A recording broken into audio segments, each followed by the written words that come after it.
whose basketball career is famous only because of his beef with Kobe. Bryant berated Smush at every chance he could, and they both trash-talked each other in the media long after Parker's 2-year stint with the Lakers was over. And then, of course, there's Dwight Howard. Kobe never liked Howard from the start of his career with the Lakers, and neither did Steve Nash, who clashed with Dwight often. Kobe called Dwight soft when they had an altercation on the court, and said he started appreciating Shaq more after his tenure with Howard. I didn't have a personal problem with Kobe.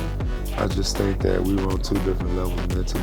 Yeah. However, Kobe wasn't the only superstar who wasn't a fan of Dwight Howard when they were teammates. After he left the Lakers, Howard joined James Harden on the Rockets, and at first, the guard and the center had a good relationship. In their first season together, they both made All-NBA teams, and the Rockets won more games than they did in 7 years. See how good they're gonna be.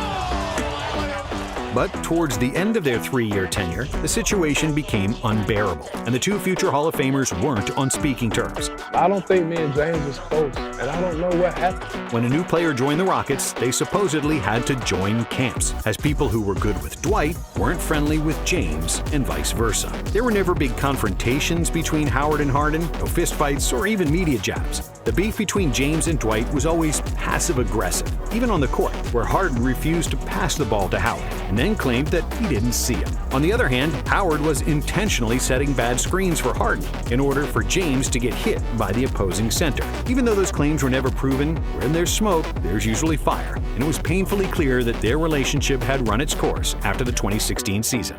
I didn't really know how to talk to him like that. Right. When it seemed like it had gotten to that point, where when we first got there, it was cool, but we're not even talking no more, like. And this next player didn't wait to get traded after fallout with a teammate. He did something no other player had ever done, organizing a press conference within an hour of it happening and saying that he wants to get the hell out of there. That you were loud, emotional, passionate, we like to say, targeting teammates like Karl Anthony Towns and Andrew Wiggins, that you told GM Scott Layton, quote, "You effing need me." Jimmy Butler was never an easy teammate to deal with, especially if you weren't given 110% in practice. Just like Kobe and MJ, Jimmy was disgusted with players who didn't share the same work ethic as him. And after he led the young Timberwolves to their first playoff berth in 14 years in 2018, Jimmy Butler grew unhappy with Karl Anthony Towns, and especially Andrew Wiggins. Their nonchalant approach to the game and inadequate level of professionalism rubbed Butler the wrong way. And after one practice, Jimmy exploded. Jimmy started talking to the GM, everybody in the gym. Y'all better pay me. I'm like that. I'm like, he is nuts. Y'all think that team can win without me? I'm him. Pay me. Pay me. I was honest. Was I brutally honest? Yes. But I think that that's the problem. Everybody's so scared to be honest with one another. If you didn't like the way that I handled myself in practice, one of the players come up to me. Somebody say something.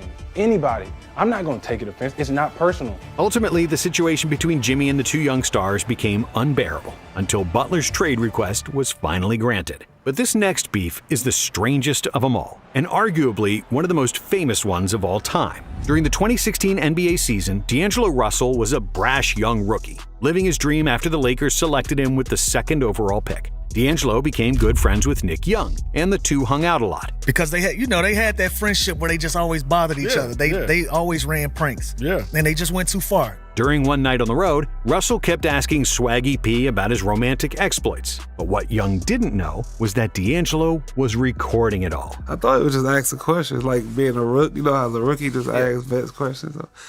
So we just chilling in the room. You know, we in San Antonio, and nothing to do in San Antonio, so we just talking, not thinking, you know, I'm being recorded. I'm glad you told my video all that.